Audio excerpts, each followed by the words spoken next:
And I say good morning and welcome to ChamberLIVE. Today's session is supporting recovery through practical tools and support. The views expressed in this seminar do not necessarily represent the views of the East Lancashire Chamber of Commerce, although they probably do because Simon's a lovely bloke. All facts were believed to be correct at the time of recording, which is the 29th of April 2020. Now to introduce our speaker today, Professor Simon Bolton is an internationally acclaimed researcher, author and innovation consultant. He specialises in helping companies to drive profitable growth by supporting them to improve and develop their business performance. And next time you're in Tesco or Sainsbury's, one of his core products, the pinch pull bag dispensing unit, is used in both those supermarkets by over 15 million people per week. Quite a legacy. Now let's hand over to our speaker, Simon Bolton. Over to you, Simon. Thank the Chamber for asking us to do this talk. And also, can I ask thanks Julie Stanton, who helped us set up this. I think that when we did this, agreed to do this talk a few months ago, it was a different world. So what I'd like to do is talk to you about what we're going to do. We're going to show you some practical tools and support to help your businesses. We're going to do 4 things through the next 45 minutes. We're going to show some insights on how we deal with current challenges. We're going to do what the Productivity and Innovation Centre does well at Edgehill. We listen and understand SME priorities, and we're going to make it interactive. At the end, we're going to provide you with some free templates and tools that could help your business plan yourself through that recovery. And finally, we're going to give you an opportunity to engage with some of our successful funded projects, and in particular, our crisis recovery sessions that we're running for Lancashire businesses. Some of you will already know me, and I've been described as not your traditional professor. I'm going to talk about putting theory into practice, because you might have felt that you're going to be talked to for the next 45 minutes through PowerPoint. But we're going to link some of the theory into practice, some of our successful businesses we've been working with in the recovery, and talk to you about how they've addressed some of these challenges and how they're coming through these challenges at the moment. It's going to be interactive. What we do is that we listen to businesses at Productivity Innovation Centre to help address their challenges. And what we want to do here is that there's several key challenges that businesses are facing at the moment. They're either facing reduced business, cash flow problems, liquidity issues, structural challenges, combined with maintaining the core people under extreme time pressures. In the last 20 years of doing research, I've identified 6 dysfunctions, and I'd like Simon to bring up the first quiz. I'd like to see how many of you recognise these issues in your business.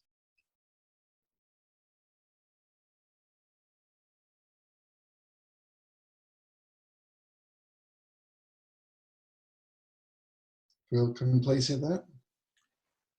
They're very slow at voting. We've got 21% of people who voted. So if you can vote quickly, and come on, guys, rattle on. I'll give you a 5-second countdown. 5, 4, 3, 2, 1. So that's the results to the first question. Simon, can you see those? We'll write the numbers down. Fairly even spread, actually, isn't it? Well, it couldn't. Yeah.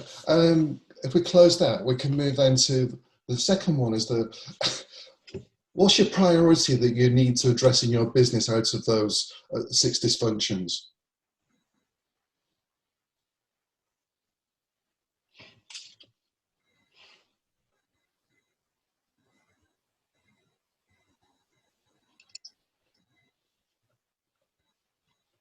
Give you 5 seconds. 5, 4, 3, 2, 1. Thank you.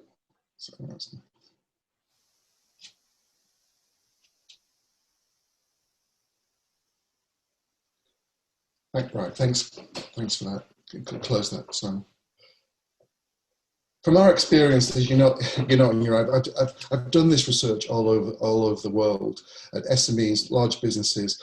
We found that the two significant factors that businesses need to address are unclear offer and unstructured processes. This has come through.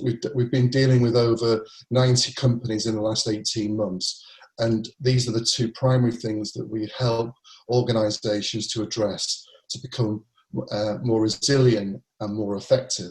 So there's an alignment there. If you look at the two of the key ones are unproductive organisations and unclear offer.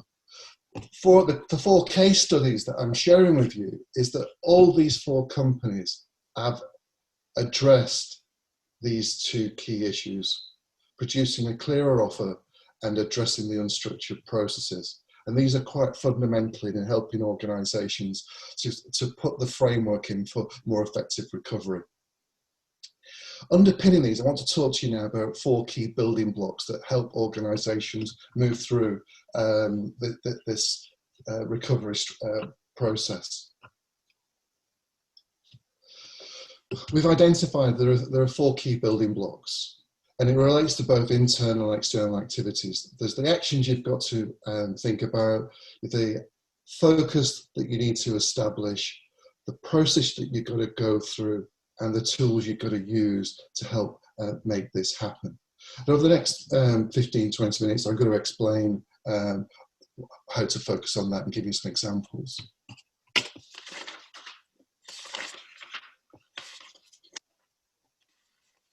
You can see here, moving back, is that there are four key quadrants to this.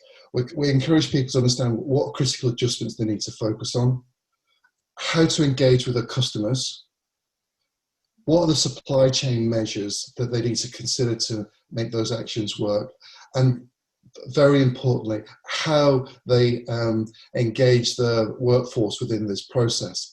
Obviously, there's quite a bit of information there. So what I want to try to do is talk you through these activities through some company examples. Virtue Technologies are a medium-sized SME and they're an educational provider. Their key actions were to look at re-evaluating their working capital liquidity and really eliminating non-core underperforming assets. Supporting this, engaging with customers, their key customers, to support their business and their customers' businesses. Part of what they focused on was helping develop a clear communication strategy for those employees who are at the front line, because there's a lot of uncertainty at this moment. And more importantly, the initial phase is reviewing the orders and commitments that they already had that they needed to maintain. You combine this with engaging the staff to establish a fit-for-purpose operating model. And then ultimately what they've been doing is helping to put together a replan of the strategic growth, because their strategy prior to the virus, they were growing from 6 to 12 million. So they've had to relook at that and regroup.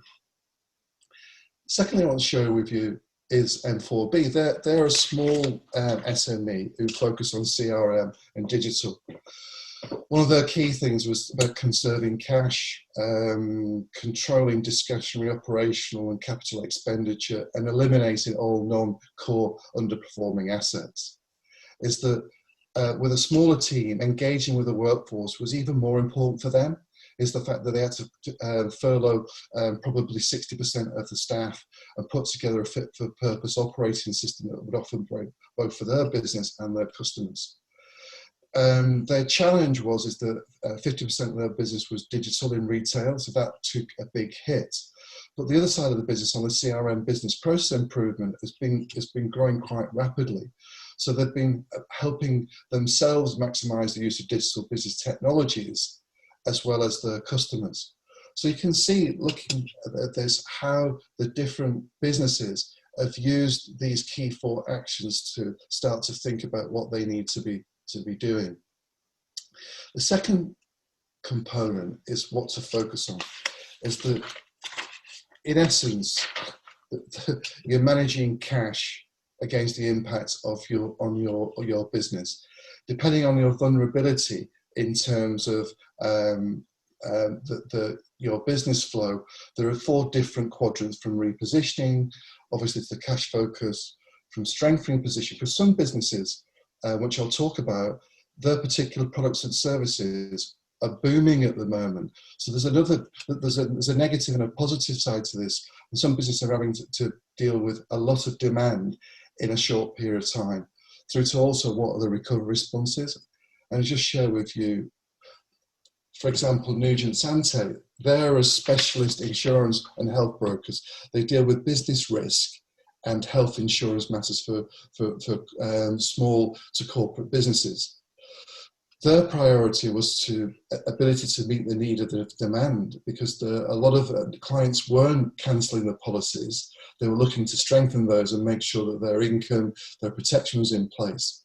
Therefore, what they had to do then was look at the recovery response, understanding their customers' priorities, because priorities were shifting in some of their areas, and then they had to reforecast the cash flow models, just in case for the downside, a downside scenario.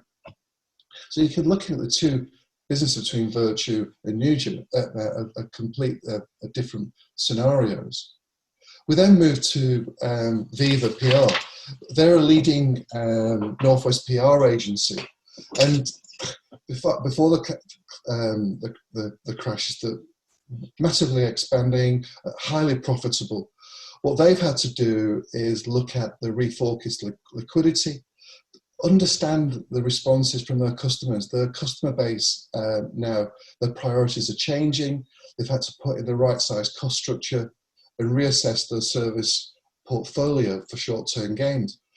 This is a really good example, as now Viva have repositioned some of their services and now are winning a lot more business in different sectors, because they've looked at the recovery plan and refocused and repositioned some of their core offer into new sectors, which is now paying dividends. What I want to show you now is just that what we've discussed is some key actions, focus of how to deal with some of these challenges.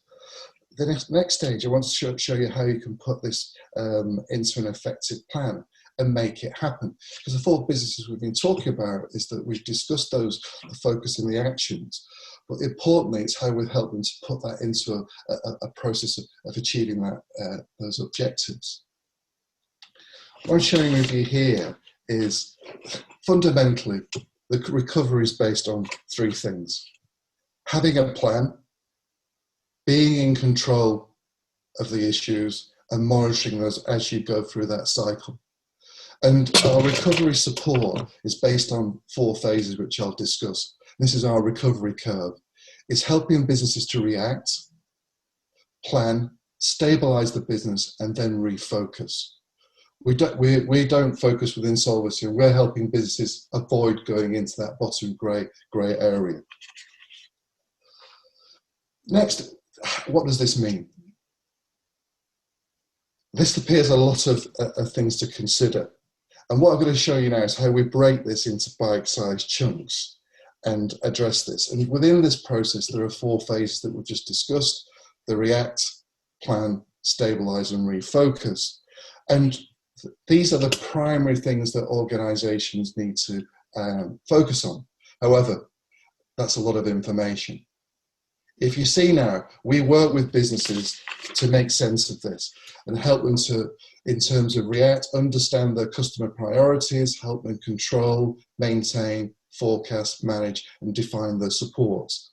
And this is how we take organizations through what can look like a complex activity for SMEs into a simple 4-stage process that helps them to react to the situation, plan how they're going to engage with the customers and to agree priorities, moving to stabilizing, understanding the customers' new priorities, and getting them ready for the refocus, which will be requiring organizations to understand their customers' new requirements and new needs.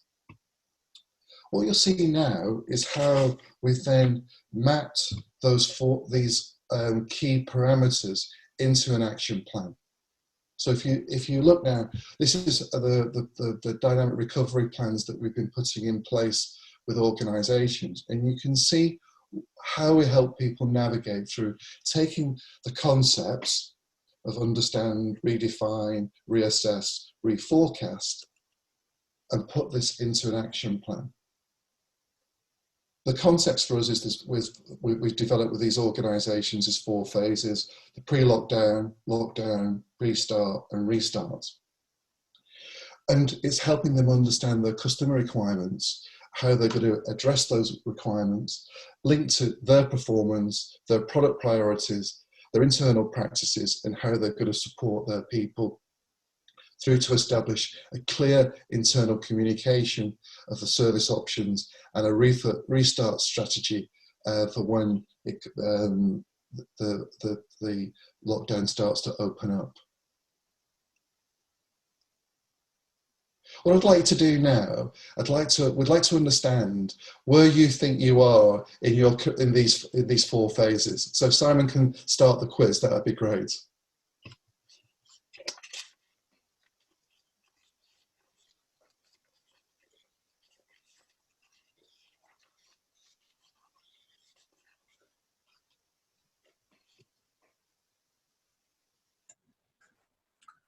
I'll give you 5 seconds to vote.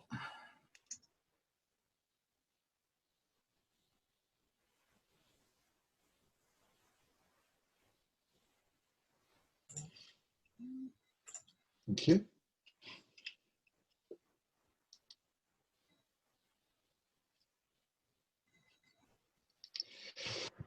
The next one I'd like to move on to, and I think that what our tools are helping our businesses is to react to this much more quickly. If we move now on to what you think your key priorities are within these things.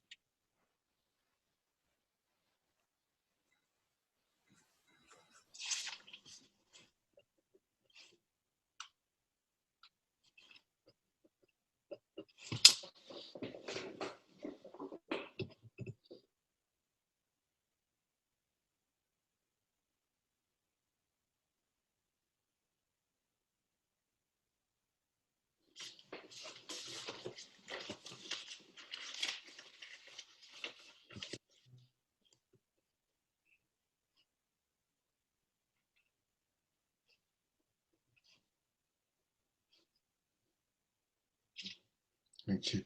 And then I will come back and discuss it. If we move then on to the next one, final thing is looking at where you feel you need the most support.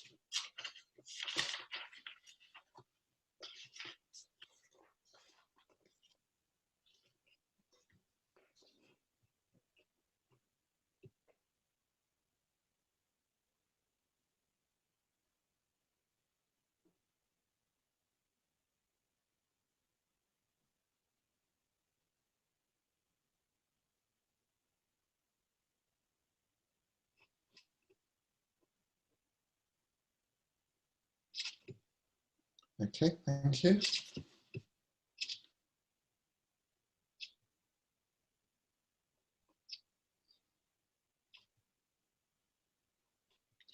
And I think if we look back to when we talked about the key challenges, is that there's a correlation between unclear offer and unstructured processes.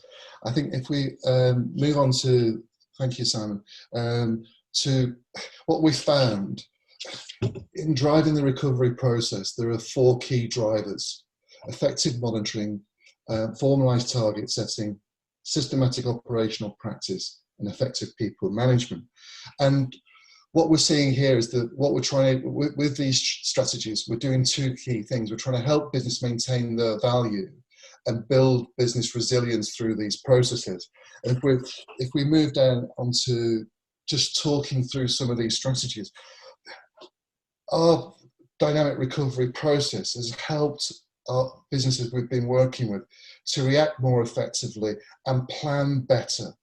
And some of the things that we've been focusing on is the key challenges that you've highlighted here as priorities: understanding the changing requirements of the customers, focusing on making sure we can manage cash flow, and establishing a fit for purpose business structure.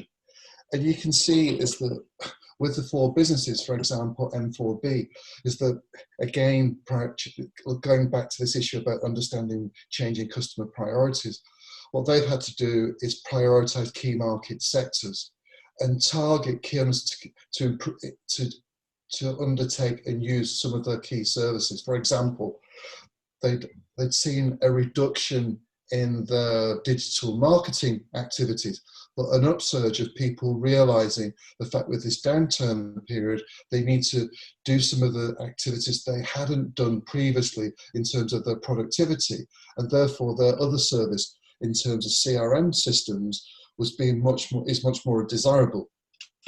If you take Virtue Technologies, they're on a strategy of a 3-year growth plan.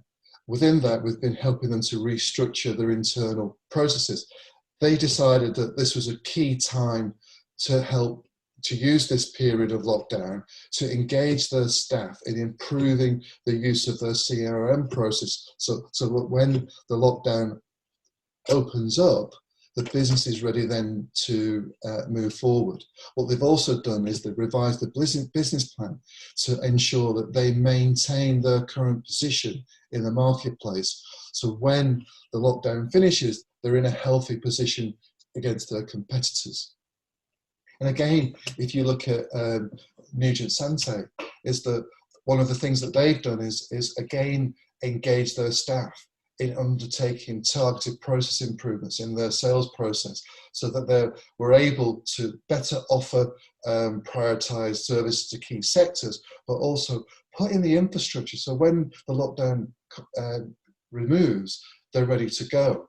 And finally, Vivo is a really good example of how they've reassessed the portfolio and the service offer and retargeted key sectors, and they're now winning new business because they shifted the focus, because obviously retail and some other sectors are struggling at the moment because of the lockdown, but other areas like public sector and larger businesses are still got a demand.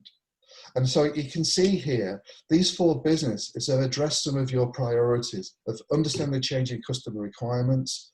They've established a fit for purpose, and what they have done is that they put a plan in place to help stabilise their business, which they're now implementing in their organisations. What I'd like to share with you now is the fact that a series of tools that we're using to help people do these. I'm not going to go through these in instant. So it's not in a ad hoc way. It's that our Dynamic Recovery Framework is a tool that can be used on a regular basis. And so we have a framework that our organisations use. This is a 1-page model. We have a series of supporting tools in terms of revenue and customer acquisition tools. We have some marketing positioning and some service blueprint, which help our organisations to address some of those challenges that you've highlighted in terms of understanding changing customer requirements and providing a clearer offer at the right cost. What we can show you is that these tools that we've been using with many of the organisations, and we know that some of the people are in the audience, is that we have supporting these. You can go onto our website, which I'm going to introduce to you, where you can see worked case study examples of how these tools have been used by these businesses and how the tools are used in practice. So if you'd like to visit, we'll send a presentation out to everybody. If you click on the link, you'll be able to go into our dynamic recovery section, and it will give you access to these tools and to case studies to help you to understand how you can use them in your business. What I'd like to do now is just share with you the fact that what support we can provide Lancashire businesses. Is that we provide practical advice. We help business identify the leakages and fix them. We help owners of businesses to rise above the day-to-day challenges with a helicopter vision. And we help our organisers see their business through the customer eyes, which is a key priority that many of you have highlighted.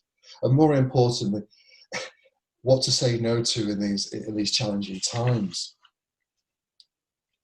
We have a series of very effective programs that are funded from our Productivity Innovation Centre through to our Leading Lancashire project, which is about leadership and development. We can provide workforce development support through Upskilling Lancashire. And we've got a new project where we're looking at improving the adoption of business technologies in manufacturing businesses. So we have a series of practical support that you can engage with and connect with. What our processes help and our services, they help businesses to address those 6 dysfunctions. We help them to create clear business processes, have better defined organisational structures, more differentiated products and services, communicate more effectively both internally and externally, and understand the demand of the business. So I'd like to just leave you some takeaways before we end here.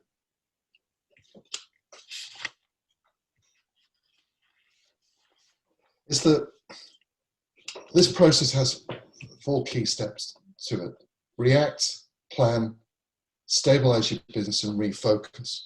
But importantly, you need to do this rapidly and repeat. The thing about the dynamic framework structure is that it's not a linear process. These 4 organisations that we've been working with is the fact that they've gone through this cycle several times, reacting to different situations, stabilising the business, refocusing, and then reacting and replanning. So what I need to share with you, it's not a linear process. It's a repeatable process that you do rapidly during these times. Before we finish, what I want to know is that I want to know what will be your #1 priority you want to focus on tomorrow.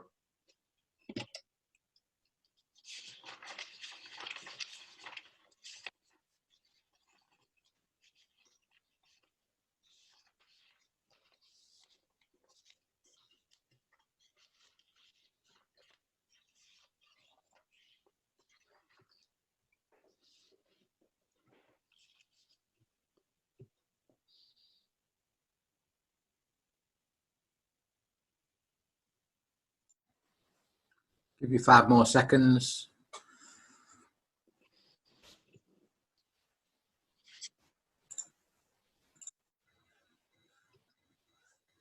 There you go.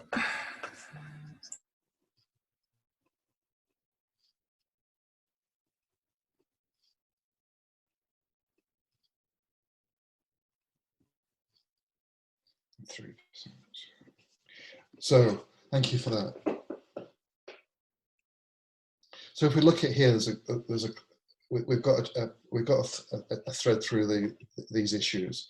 We talked earlier about what our key challenges are: unclear or unstructured processes. We talked about prioritising in terms of improving effective communication, and there's a link there. If we have a clearer offer, we can communicate that. We then go into the recovery process. Is that the vast majority of people are in the react and planning phase. The key priorities are looking at this changing need. So once we understand what that changing need is, we can then help organisations to provide a clearer offer to their customers and new customers. And we can help them to focus on building that offer into their recovery plan. So the next steps is that what I want to share with you is the fact that Productivity Innovation Centre has been effectively supporting businesses over the last 2.5 years, and we felt obliged that we wanted to support our Lancashire businesses. We're prepared to offer free support because we want to see our successful businesses maintain their success and get through these challenging times. So we're offering a series of crisis recovery sessions that can help you address some of these challenges. We can work with you to understand the changing customer profiles and establish a fit for purpose business model. And we're starting these on the 14th of May. And there's going to be 2 sessions. We're looking to support initially 30 businesses over the next three sessions. If we have more demand, we'll put more support on. There'll be a pre-diagnostic before you join, so we can understand your challenges in more detail, so we can help with you. The sessions, there'll be 5 companies in a small group. We're not expecting you to share some of your challenges if you don't want to, so that's why we want the diagnostic. We'll work through the template to help you to align your challenges to developing an action plan. You'll send that back to us. We'll give you some feedback within the same day, and then we'll give you some follow-up within 2 weeks to see how you're progressing and what other support we can help you with. I hope that you found that of interest. You can contact Steve McArdle, our Business Development Coordinator, if you want further discussions, and we hope that you're going to take advantage of some of the support we can offer to you. So finally, thank you for giving up some of your time this morning. Just before I finish, I'd like to thank my friend Paul Bolton at Business Plus. Paul is not a relation, he's contributed to some of this thinking. So on behalf of Edgehill University and the Chamber, thank you for listening, and I look forward to having some of your questions. Thank you, Simon. If you've got a question, I've got one to go to. If you've got a question, you can either use the raise hand facility in Zoom. I guess you could wave wildly at your video and I'll be able to spot you as long as your video's turned on, or you can just pop a question in the chat box. I'll bring in Amber from Plus 24 Marketing first of all. Good morning, Amber. Good morning, Amber. You're on mute, Amber. Can you hear me now? We can hear you now. So thank you for that, Simon. It's really interesting, very theoretical. My question was that you said there's a review and refocus cycle. Obviously, these are strange times and everyone's refocusing the business.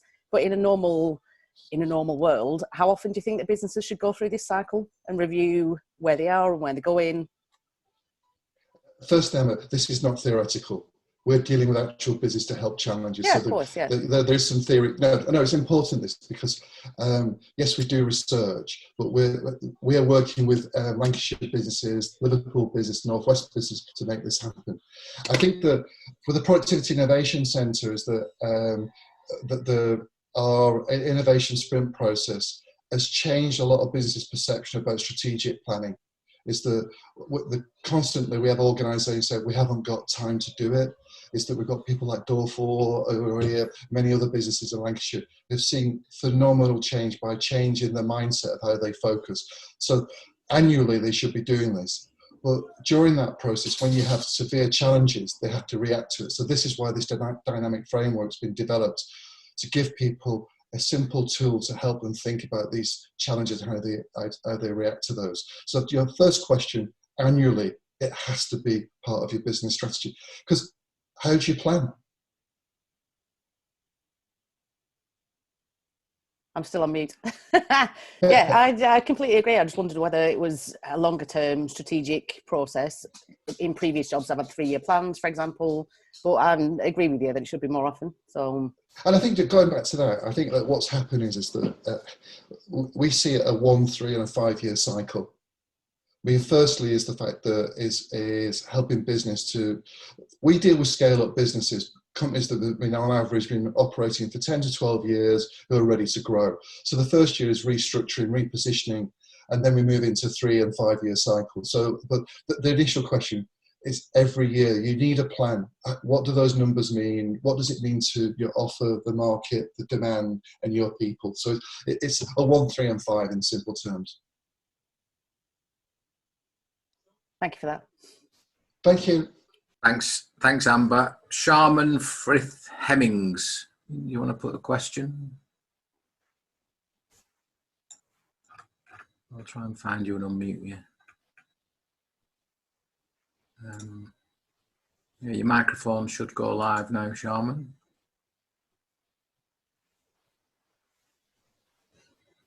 Hi, guys. Hi. Hi. Hello. Hi. I just quickly missed the bit about who to contact and the contact details of that person for the groups you're going to be starting to work with in May.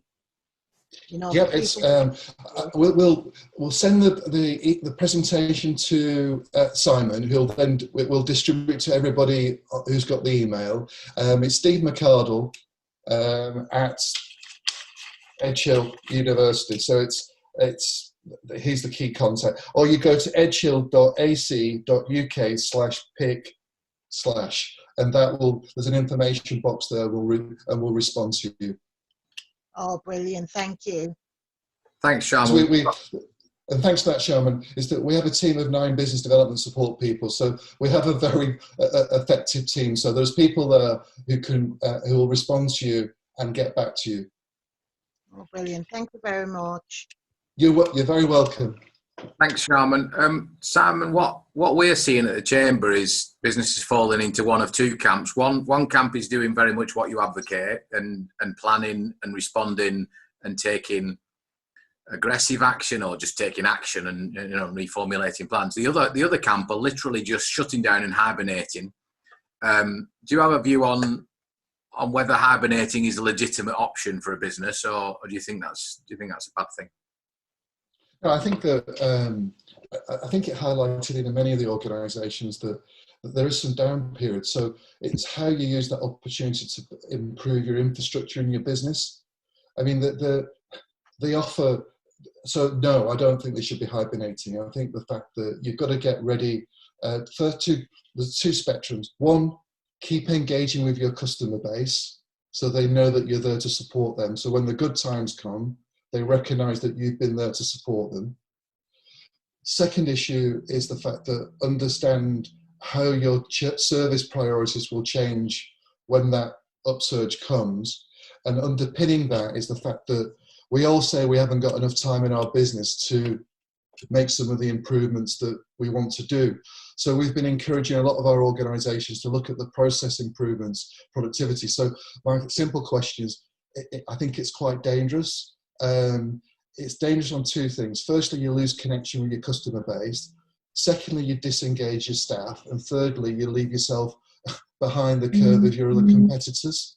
So those are the 3 things that I would say unpack that no. Okay, thanks, Simon. Mark, were you waving goodbye or raising a hand? I'm not sure. Mark Schofield. Let me unmute. I was waving a hand. I didn't know which button to. It's fine. It worked. To click. You're on. So I'm at the sharp end of this. I'm an accountant, and what we have discovered, I pass on 2 things. First of all, we deal wholly with the SME sector, and we have noted that the position of our clients is a very broad range indeed. So somebody was talking there about cocooned businesses, and we have got some businesses which have cocooned themselves very effectively indeed. They've made arrangements with the banks, with the landlords, with the suppliers, and they have simply closed down for the duration. And we've got quite a good pub, quite a big pub with a very big food offering that has done that. And we have also act for a dental practice which has done just that. And that's at one end. And then we've got other businesses which are being really very adversely affected by this event and are trying to find a way of dealing with it and struggling. And at the other end, we've got businesses whose business is barely affected. So there's as wide a range as you could possibly imagine. And the second point I would make is on business planning. So this audience we're joining in with today is really the enlightened. They don't need telling, but my experience is that the large majority of the SME sector does need telling. They do need educating because they do not plan. They didn't plan before, and they're not planning now. They're hoping for the best. And that, I fear, is where a very large part of the SME sector nationally is sitting right now. So for what it's worth, I'll pass that on. And I think just unpicking what Mark's saying is the fact that what Edgehill can help you plan better and maximise your resources more effectively. We've got a track record of delivering 20 to 40% growth prior to the challenge. We've got methodologies, we've got staff, is that take that support. We're here to help you. We want to maintain the health of our Lancashire businesses. Is that we can see what you've said about where you are in the process in terms of the reacting and planning phase. We have tools and support that can help you better improve that situation. So and I think Mark's right. It's enlightened. Is that, but even if you're enlightened, we can help you go through that journey more effectively and support you. So we're completely committed to Lancashire businesses, and this is why we're offering this crisis recovery sessions to even those people who are doing something. Can we help you do it better?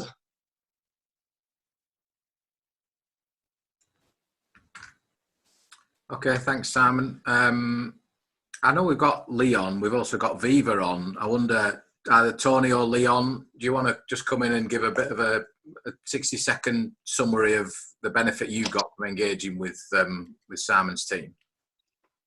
As I go and plug in my laptop very quickly.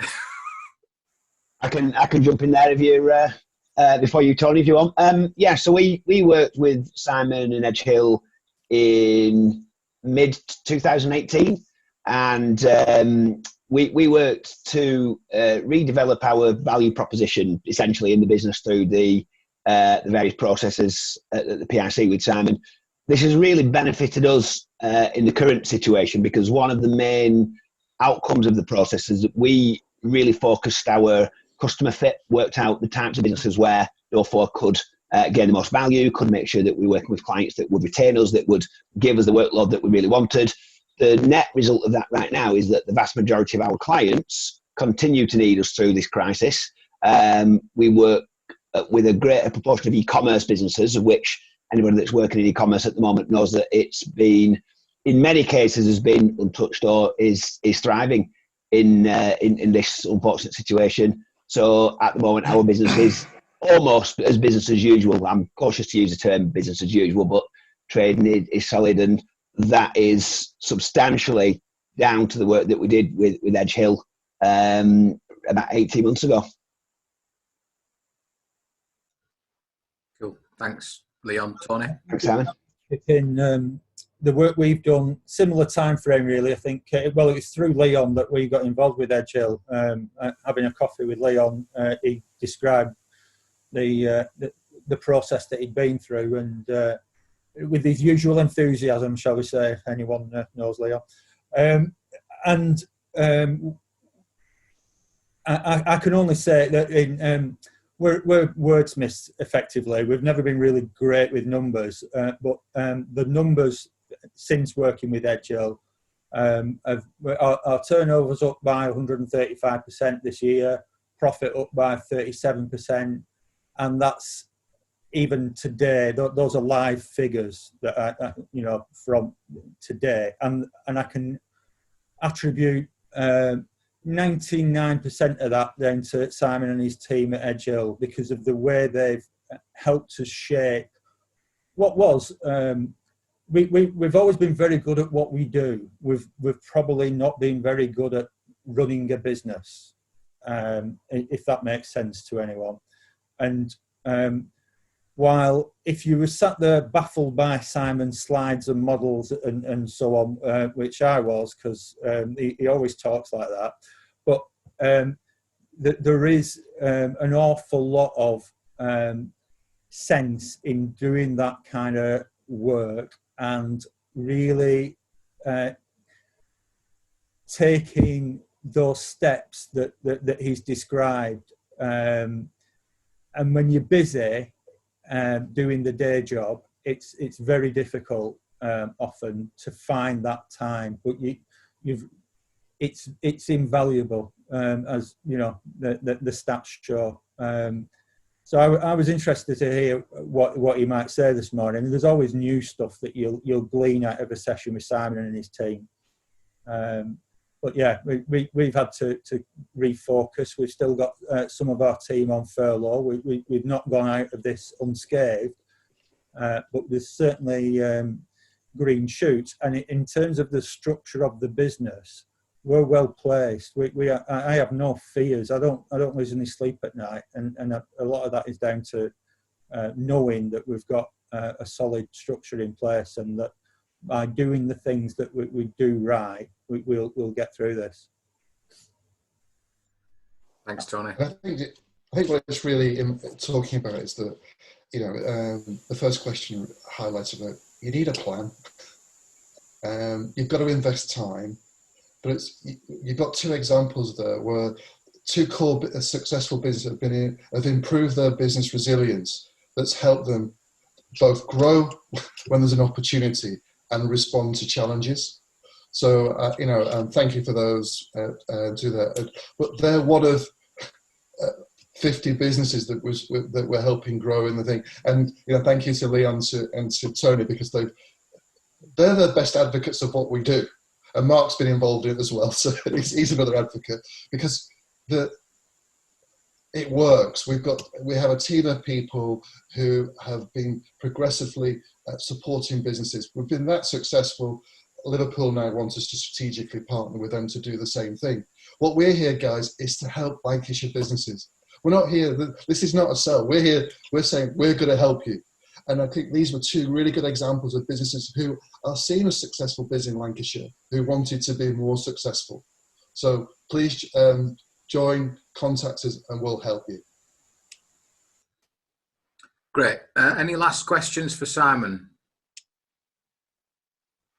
Oh, Joanne, do you want to I'll unmute you? There you go, you're live, Joanne. Hi, Simon. I was just wondering who within the organisation you would tend to work with. Simple decision makers. Yeah. So do you work? So we're a partnership. So do you tend to work with two people from a team, or? We have a simple strategy. We work with business decision makers. So if you've got a team of partners, there's always a managing partner and another thing. So we advise strongly. We deal with leadership teams and help you to deal with some of those challenging conversations, let's say. So we have some programs on our Leading Lancashire program. So we have 3 levels of support. We have the strategic side with the PIC that deals with the owners and senior people.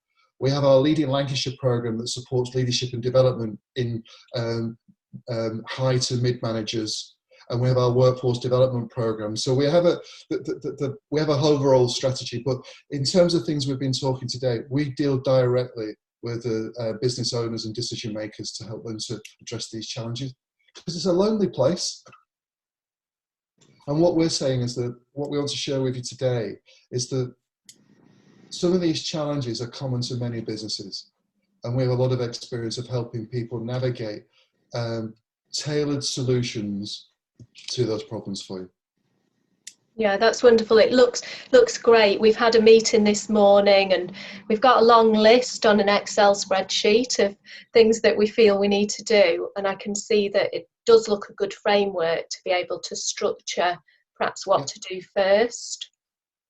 And Tony's example, he's gone through this. Leon's been embedded a lot of these issues in over the last 18 months. So, yes, there's some theory and we do research, but the thing is that this is, our numbers in Lancashire speak for themselves. We help businesses become more successful. So therefore, why wouldn't we help people in this challenging time? Because we want you to be around.